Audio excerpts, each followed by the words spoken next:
हमारे हिंदुस्तान का दस्तूर ये है कि किसी शायर को अगर बर्बाद करना है तो उसे सदर बना देते हैं, और इस बर्बादी में राहत इंदौरी का हाथ भी है। इसलिए कि एक बार परभनी से हम और राहत साहब लौट रहे थे, तो हमने राहत साहब से कहा कि मगर वाकई तुम बड़े शायर हो। राहत साहब ने कहा लेकिन मेरे रास्ते में तुम आ जाते हो।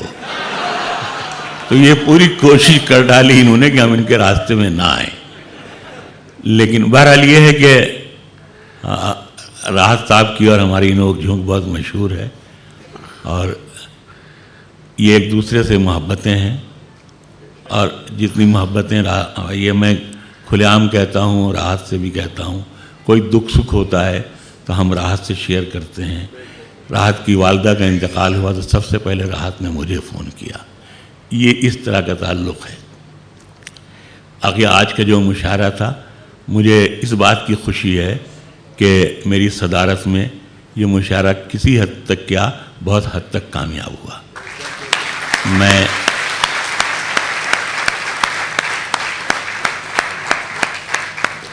मैं तमाम शोरा को मुबारकबाद देता हूँ कि उन्होंने अपने बेहतरीन कलाम से मुंबई के इस तारीख़ी मुशायरे को इस लायक बना दिया है कि हर साल इस महीने में लोग इस मुशायरे का इंतज़ार करेंगे।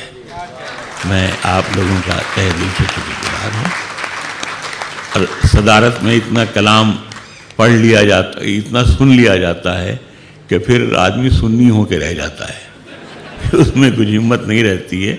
लेकिन बहरहाल जो मैं मुशायरे में हूँ तो कुछ शेर सुना रहा हूँ।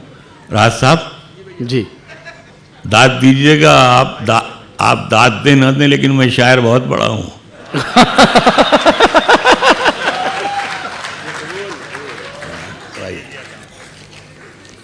ये बीमारियों में हजरात बहुत भूल गए सब। ये हमारा का तो शायद दूसरा मुशायरा है, मैं आया हूँ 6-7 महीने में। अभी DCM गया था या यहाँ आया हूँ। आफ्ताब का मुशायरा था, इसमें तो आना ही था। तो कुछ शेर में ज़ाहिर सी बात है अलग अलग लहजे हैं। ये शेर जैसे मैं कहता हूँ, मतलब ये इन बच्चों के लिए है जो हमारे बेटों की तरह हैं, छोटे भाइयों की तरह हैं, ये उनके लिए है। जी, होता ये आया है या ये हो रहा है, हमारे समाज में ख़राबी आ गई है कि ये मैं बताना चाहता हूँ कि जो हमारे बुज़ुर्ग हैं, अगर हम उनको संभाल के रखते हैं, ड्राइंग रूम में रखते हैं, तो वो एंटिक कहलाते हैं। लेकिन अगर उन्हें हम कमरे के किसी कोने में दफन कर देते हैं तो वो कबाड़ कहलाते हैं। तो मैं अपने बच्चों को यही सिखाना चाहता हूँ कि आपके बुज़ुर्ग जो हैं वो आपका एंटिक हैं, आपकी सलामती हैं। एक मतला मैं अर्ज़ कर रहा हूँ। इरशाद। मतला ये है, मतलब वही कह रहा हूँ जो मैं अपने बेटे से कहता हूँ। तुम हमें साथ में रखा करो आदत की तरह। वाह। तुम हमें साथ में रखा करो आदत की तरह, वरना हम उठ के चले जाएंगे बरकत की तरह। वाह वाह वाह वाह वाह। तुम हमें साथ में रखा करो आदत की तरह, वरना हम उठ के चले जाएंगे बरकत की तरह। और मैंने खुद उसको गुनाहों की तरह छोड़ दिया। मैंने खुद उसको गुनाहों की तरह छोड़ दिया। वो मुझे छोड़ने वाला था इबादत की तरह। वाह वाह वाह। वो मुझे छोड़ने वाला था इबादत की तरह। एक लफ्ज़ है इज्जत, जो लोग हमारे गैर मुस्लिम हैं वो इससे वाकिफ़ नहीं हैं। तो इंतकाल के बाद, शौहर के इंतकाल के बाद या तलाक़ के बाद 3 महीने 13 दिन औरत बिल्कुल अलग थलग किनारे में घर के किसी कोने में रहती है। इसे मैंने मतला बनाया है, लफ्ज़ इज्जत उसे कहते हैं। और हम कोशिश यही करते हैं कि ऐसे अल्फाज गिरे पड़े हुए उनको हम उठाने की कोशिश करें। हाँ, इसके लिए माफ़ी। एक तो देख रहे हैं आवाज़ मेरी बड़ी गिरफ्तार है, तो हालांकि ऐसी बोतल जब राहत साहब लेके बैठते थे तो लोग समझ जाते थे, लेकिन हम अगर लेके बैठे हैं तो लोगों को मालूम है कि नहीं ये ठीक ठाक है। वो अनवर नदीम का एक शेर है कि ज़िंदगी प्यार भरी मैंने यकीनन जी है, लोग पीते हैं तो लगता है कि मैंने पी है। तो बहरहाल मैं अर्ज़ कर रहा हूँ मुहाजिरनामा, ये मौका, ये ज़माना भी जैसा है कि जैसा राहत साहब ने भी कहा कि जो तक़सीम के ज़ख्म ने आज बहुत अच्छा शेर सुनाया। चार तिनके चोंच में से वो 4 दाने ही रहे, 4 दाने। बहरहाल मैं अर्ज़ कर रहा हूँ, थोड़ा सा मैं 2 मिनट के लिए मैं बता दूँ कि इसकी वजह क्या थी। वजह सिर्फ ये थी कि जब मैं एक बार पाकिस्तान गया मुशायरे में 2006-07 के बाद तो मैं गया ही नहीं, घुटने उठने टूट गए। तो वहाँ एक साहब ने मुझसे कहा कि राना साहब आपको कल चलना है हैदराबाद सिंध। मैंने कहा यार मैं चल नहीं पाता हूँ ठीक से, मैं नहीं जा पाऊँगा। उन्होंने ज़िद की नहीं था, पिछले साल भी आप नहीं गए थे। मैंने कहा नहीं, आई एम सॉरी, मेरी तबीयत ठीक नहीं है। वो कहने लगे राना साहब देखिए, आपको जितने पैसे आज यहाँ मिल रहे हैं उससे दुगना चौगना हम आपको देंगे, लेकिन आपको चलना पड़ेगा। मैंने उनसे कहा कि ये आपने बहुत बुरी बात कही, आपने मुझे बाजार बना दिया। मैं आपका पड़ोसी हूँ, आपका मेहमान हूँ, मुमकिन है कहीं से आपसे रिश्तेदारी भी निकल आए, यह आपने कैसे कह दिया था।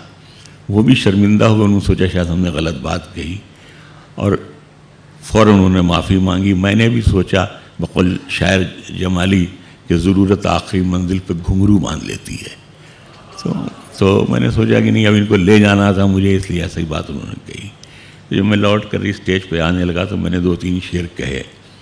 फिर मैंने पूरी एक किताब ही मेरी मुहाजिरनामा आई, जो है उर्दू में, हिंदी में, बहुत ज़बानों में। तो बहरहाल फिर मैंने कुछ शेर कहे। तो मैंने आके वहाँ मैंने वो शेर पढ़े मेरी स्टेज पर। उसी वक्त मैंने कहा इसमें ये शेर जो हैं मेरी तरफ से उन साहब के लिए हैं जिन्होंने अभी मेरी बोली लगाई थी, और मुहाजिरों की तरफ से पाकिस्तानी हुकूमत के लिए है जो ये समझती है कि वो पाकिस्तान जाके 4 पैसे उनके पास हुए हैं। वो हिंदुस्तान के अमीरज़ादों में से जो पाकिस्तान जाके बर्बाद हो गए, अपने आप को नुकसान पहुंचा लिया। ये था वाक़या। मतलब यहाँ से शुरू होता है, जहाँ बहुत थोड़े से शेर याद हैं जी। मुहाजिर हैं मगर हम एक दुनिया छोड़ आए हैं। मुहाजिर हैं मगर हम एक दुनिया छोड़ आए हैं। तुम्हारे पास जितना है हम उतना छोड़ आए। वाह वाह वाह वाह। मुहाजिर हैं मगर हम एक दुनिया छोड़ आए हैं। तुम्हारे पास जितना है हम उतना छोड़ आए हैं। कई आंखें अभी तक ये शिकायत करती रहती हैं। कई आंखें अभी तक ये शिकायत करती रहती हैं कि हम बहते हुए काजल का दरिया छोड़ आए। वाह वाह वाह वाह। कई आंखें अभी तक ये शिकायत करती रहती हैं कि हम बहते हुए काजल का दरिया छोड़ आए हैं। और शेर यह है कि शकर इस जिस्म से खिलवाड़ करना कैसे छोड़ेगी। शकर इस जिस्म से खिलवाड़ करना कैसे छोड़ेगी कि हम जामन के पेड़ों को अकेला छोड़ आए। शकर इस जिस्म से खिलवाड़ करना कैसे छोड़ेगी कि हम जामन के पेड़ों को अकेला छोड़ आए हैं। और शेर यह है कि यह खुदगर्जी का जज्बा आज तक हमको रुलाता है। यह खुदगर्जी का जज्बा आज तक हमको रुलाता है कि हम बेटे तो ले आए भतीजा छोड़ आए। यह खुदगर्जी का जज्बा आज तक हमको रुलाता है कि हम बेटे तो ले आए भतीजा छोड़ आए हैं। और देखें इसमें इस शेर में तरकीब के भतीजा छोड़ा कि हम बेटे तो ले आए भतीजा छोड़ आए हैं। और भतीजी अब सलीके से दुपट्टा ओढ़ती होगी। भतीजी अब सलीके से दुपट्टा ओढ़ती होगी। वही झूले में हम जिसको हुमकता छोड़ आए हैं। और हमारी अहलिया तो आ गई, माँ छूट गई आखिर। हमारी अहलिया तो आ गई, माँ छूट गई आखिर कि हम पीतल उठा लाए हैं, सोना छोड़ आए।